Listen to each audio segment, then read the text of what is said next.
Hello, mathematicians. You did a math test yesterday, which means that we are ready to start a brand new unit today. This unit that we're starting today is number 4, and it's called Length and Addition Facts. We're going to start out by talking about length. That means we're talking about measuring. Now, don't get out your rulers just yet because we're actually not going to be using rulers yet to measure in a standard way. We're going to talk about length and measuring in a non-standard way. So we're going to start out by looking at these two trees. When you look at these two trees, which one would you say is bigger? Just answer that for yourself right now. Which one is bigger? Now, we're not all together to hear each other's answers, but maybe you said that this tree is bigger because it reaches way up into the sky and it's very tall. Or maybe you said this tree is bigger because it's like really, really wide. It's like stretching your arms out really wide. It's big and round and long.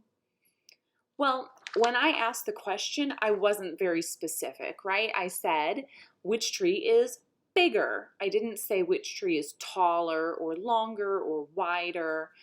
I just was very vague. That means I wasn't very specific with my question. But that's because I want you to think about what does bigger mean. So today we're talking about measuring. I have a box of oatmeal here. And if I said, measure this box, what would you do? What would that mean to you? Maybe you would measure this edge here. Maybe you would use a ruler, or maybe you would use something like a pen or a paper clip to measure, because you can measure things with something other than a ruler. Maybe you would measure all the way around. Maybe you would measure one side of the box. Maybe you would measure the long side first and the short edge second. Maybe you would measure how much the box weighs or how many packets of oatmeal it can hold, since it is a box full of oatmeal. When we say measure, there's a lot of different things that can mean, right? Well, to measure something, we can also think about comparing lengths. So I have another box here. This is a box of butter. And when we compare these two boxes, we can tell that one is bigger and one is smaller. You can tell that the edges are different lengths, like this edge here is a different length than this edge here, right? You can tell by looking at it. If these two boxes were much more similar in length, then we might need a tool to help us to measure to figure out which one was bigger and which one was smaller. That's where tools come in very handy. Like I said, a tool could be something as simple as a paper clip or a bunch of paper clips where you can use to measure the edge of something with paper clips. And actually we'll be doing that next week in school, where I can give you a bunch of paper clips to measure with.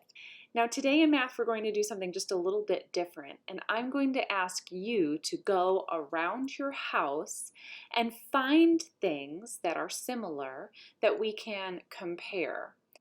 So I'm going to ask you to find 6 of the same thing, but they should be different sizes. What I mean by that is I have books here, for example. They are both books, but they're different sizes. So I can compare their lengths when I put them next to each other. I can tell which one is longer and which one is shorter. Maybe you can find food boxes. That's another example I have right here. Maybe you want to go outside if you have a little yard and find some sticks that you can compare lengths. Maybe you have some toys that are similar, like a bunch of different cars, and you can line those up and compare lengths. I'm asking you to find 6 of the same thing, but they should be different. So like I said, it could be, these are both boxes, but they are different kinds of boxes. And you're going to lay them all out next to each other from smallest to biggest. So your job will be to collect those things, and then you'll compare the items and line them up from smallest to biggest. Then I want you to take a picture of it and post it on Seesaw so that I can see the items that you found that are similar, and they are all different lengths, and you compared their sizes. We are going to be talking about length and measurement here for this whole unit over the next few weeks. So we'll be doing a lot more fun activities with measuring both at home and at school.